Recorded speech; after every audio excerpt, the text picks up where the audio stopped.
ஓம் சாய்ராம். என் அன்பு செல்லமே, என்னுடைய அழகான தங்கமே, மனதில் ஒரு கவலைகள், வெளியில் சொல்ல முடியாத பயங்கள், வாழ்க்கையில் ரணங்களை சந்தித்து விடுவோமோ என்ற ஒரு பயம், வாழ்க்கையில் நமக்கு எதுவுமே நிலையாக இருக்காதோ என்ற கவலை. அம்மா, உன்னுடைய வாழ்க்கையில் நீ எதை பற்றி யோசிக்கிறாய், எந்த விஷயத்தை பற்றி நினைக்கிறாய் என்று இன்னமுமா எனக்கு தெரியாமல் இருக்கிறது? எனக்கு தெரிகிறது நீ எந்த விஷயத்தை பற்றி யோசிக்கிறாய், எந்த விஷயத்தை பற்றி மனதில் குழப்பத்தோடு இருக்கிறாய் என்பது எனக்கு நன்றாகவே புரிகிறது. அவ்வளவு ஒன்றும் எதுவும் தெரியாதவள் நான் அல்ல. இந்த சாய் ஆகிய நான் தன்னுடைய பிள்ளைகளுக்கு ஒன்று என்றால் உடனடியாக ஓடி வந்து நிற்பேன். நீ நினைக்கும் அளவுக்கு உன்னுடைய வாழ்க்கை மோசமானதல்ல. உனக்கு ஒன்றே ஒன்றுதான் தோன்றுகிறது. என்ன தெரியுமா? நம்ம இவ்வளவு கஷ்டப்படுறோம். இவ்வளவு விஷயத்துல கஷ்டப்படும் பொழுது தெய்வமோ நமக்கு உதவியே செய்யவில்லை. மனதால் இவ்வளவு ஏக்கங்களோடு இருக்கிறோம்.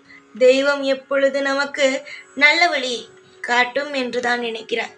கூடிய விரைவிலேயே உன்னுடைய வாழ்க்கையில் எந்த ஒரு விஷயத்திற்காக கவலைப்பட்டு கொண்டு இருக்கிறாயோ, எந்த ஒரு விஷயத்தில் மனதளவில் நீ கவலையோடு இருக்கிறாயோ, அந்த விஷயத்தில் எல்லாம் கூடிய விரைவிலேயே மாற்றங்கள் கிடைக்கும். நிறைய நாள் நீ தோற்று போய்விட்டாய்.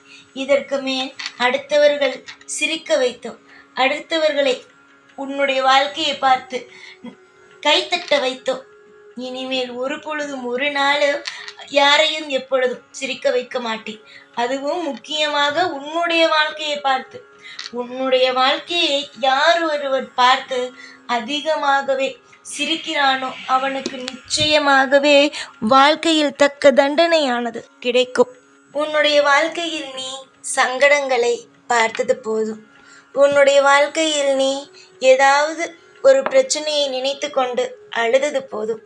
நம்முடைய வாழ்க்கையில் மட்டும் இதெல்லாம் நடக்கிறதே என்று ஏங்கியது போதும். உன்னுடைய வாழ்க்கையில் நீ ஏங்கி ஏங்கி அழுததுதான் அதிகமே தவிர உன்னுடைய வாழ்க்கையில் சில விஷயங்களை நினைத்து நினைத்து சந்தோஷப்பட்டது குறைவுதான். நான் எதையுமே ஏற்றுக்கொள்ள மாட்டேன். உன்னுடைய வாழ்க்கையில் சந்தோஷம்தான் நடந்தது, நீதான் இப்படி நினைக்கிறாய் என்று நான் ஒருபொழுதும் சொல்ல மாட்டேனே. ஏனென்றால் அப்படி சொன்னால் தெய்வமாகிய நான் பொய் சொன்னது போல ஆகிவிடும். நீ என்னை நம்பியதற்கு நான் துரோகம் செய்தது போல ஆகிவிடும். அதனால்தான் நான் சொல்கிறேன், புரிந்து கொள். உன்னுடைய வாழ்க்கையில் எல்லாமே திருப்தியாக நடக்கும். கொஞ்ச நாள் உன்னை கஷ்டப்படுத்தி விட்டேன். உன்னுடைய வாழ்க்கையில் நீ எதெல்லாம் நினைத்து நினைத்து அழுது புரண்டு கவலைப்பட்டு கொண்டு இருக்கிறாயோ அந்த விஷயத்தில் எல்லாம் நிச்சயமாக ஒரு மாற்றம் கிடைக்கும். நிறைய துரோகிகள் உன்னை சுற்றி இருந்தார்கள். இப்பொழுதும் சரிதான். எப்பொழுது கொஞ்சம் நீ சுதாரிப்பில்லாமல் இருப்பாய், எப்பொழுது உன்னுடைய வாழ்க்கையில் புகுந்து உனக்கே தெரியாமல் சில துரோகத்தை செய்யலாம் என்று இருக்கிறார்கள். அந்த துரோகிகளுக்கு எல்லோருக்கும் நிச்சயமாகவே நான் ஒன்றே ஒன்று சொல்வேன். யார் என்ன சொன்னாலும் சரி, உன்னை நீ வணங்கும் தெய்வம் கைவிடாது. நீ வணங்கும் தெய்வம் ஒவ்வொரு நாளும் உன்னை தூக்கிவிடும். ஏதாவது நினைத்து கவலைப்பட்டு கண்ணீரை சிந்தி என்னை இவன் இதை சொல்லிவிட்டான், அவன் வாழ்க்கையில் நான் இப்படி இருப்பேன் என்று நினைத்து அவரிடம் சவால் விட்டேன், ஆனால் ஏன் என்னுடைய வாழ்க்கையை கெடுத்தீர்கள் என்றெல்லாம் நினைக்காதே. நீ எந்த இடத்தில் தலை நிமிர்ந்து நிற்க வேண்டுமோ அந்த இடத்தில் நிச்சயமாக நீ தலை நிமிர்ந்துதான் நிற்பாய். நிறைய காலங்கள் இருக்கிறது.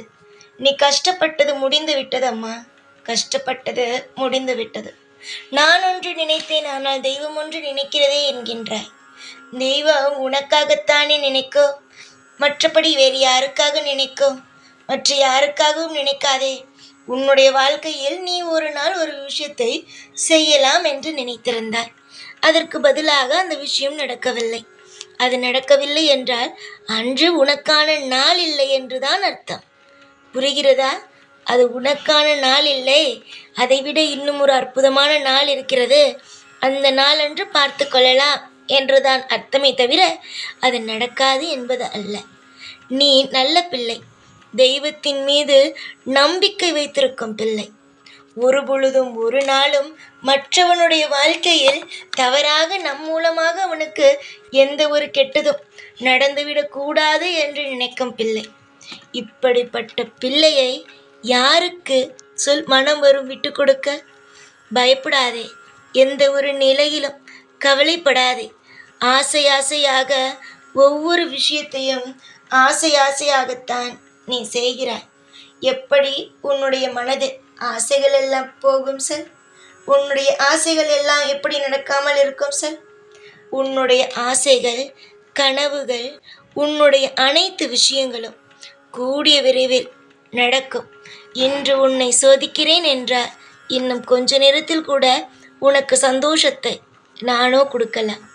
பல நேரத்தில் உனக்கு அசிரரியாக நிறைய வாக்குகளை கொடுத்திருக்கிறேன். உன்னுடைய வாழ்க்கையை மாற்றுகிறேன் என்று. அந்த அசிரரியான வாக்கெல்லாம் என்ன பொய்யாகி விடுமா? பொய் ஆகாது. நிச்சயமாக நீ நினைப்பது போலவே உன்னுடைய வாழ்க்கையில் பல மாற்றங்களும் நடக்கும், பல திருப்பங்களும் கட்டாயமாக நடக்கும். துரோகிகளுக்கு மத்தியில் உன்னை தலை நிமிர வைப்பேன். அவர்களே வியந்து பார்க்கும் வகையில் உன்னுடைய வாழ்க்கையில் நல்ல காரியங்களையும் செய்வேன். நான் எடுத்ததிலிருந்து இந்த வாக்கு உனக்கு சொல்ல ஆரம்பித்ததிலிருந்து ஒரு விஷயத்தை மட்டும் தொடர்ந்து சொல்கிறேன். என்னவென்று காதில் வாங்கினாயா? உன் வாழ்க்கையை மாற்றுகிறேன், உன்னுடைய வாழ்க்கையில் எல்லா விஷயத்தையும் சரி செய்கிறேன் என்கின்றேன். புரிகிறதா? நிச்சயமாகவே உன்னுடைய வாழ்க்கையில் எல்லா திட்டங்களையும் அற்புதமாக செய்து வைப்பேன். ஒரு பொழுது கூட என்னுடைய வாழ்க்கையில் இப்படி ஆகிவிட்டதே என்று நீ நினைக்கவே முடியாது.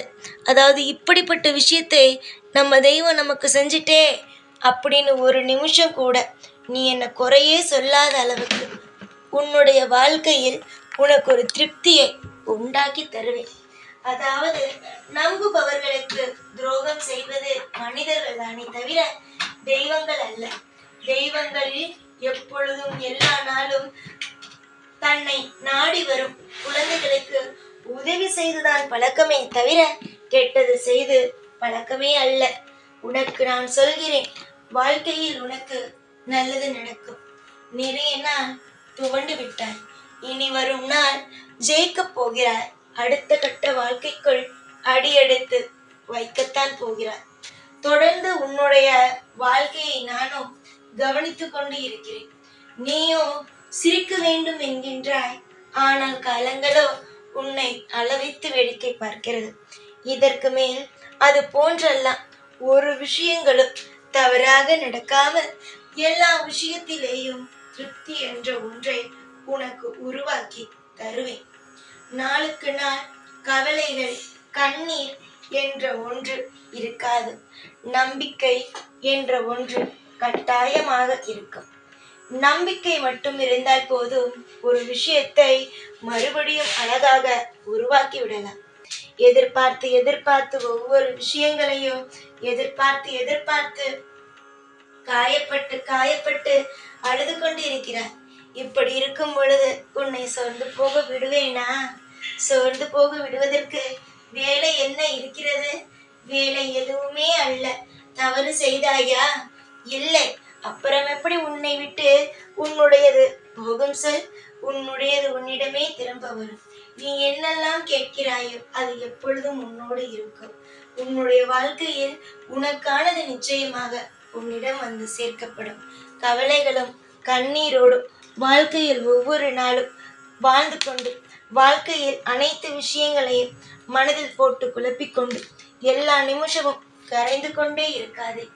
ஏனென்றால் அழக உன்னுடைய வாழ்க்கையில் நீ பார்ப்பது கஷ்டத்தை மட்டும்தானே தவிர கஷ்டத்தை மட்டும்தானே தவிர சந்தோஷத்தை அல்ல. ஏனென்றால் நீ அழுது கொண்டே இருக்கிறாய். நல்லது நடந்தால் எப்படி தெரியும்? நீ அழுது கொண்டே இருந்தால் நல்லது எப்படி தெரியும்? நீ அழுது கொண்டே இருக்கும் பொழுது நல்லது தெரியாது. அதை நீ நன்றாக ஞாபகம் வைத்துக்கொள். நிதானமாக ஒவ்வொரு விஷயங்களும் நிதானமாக செய். நீ செய்யும் காரியங்களில் வெற்றிகள் உண்டாகும்.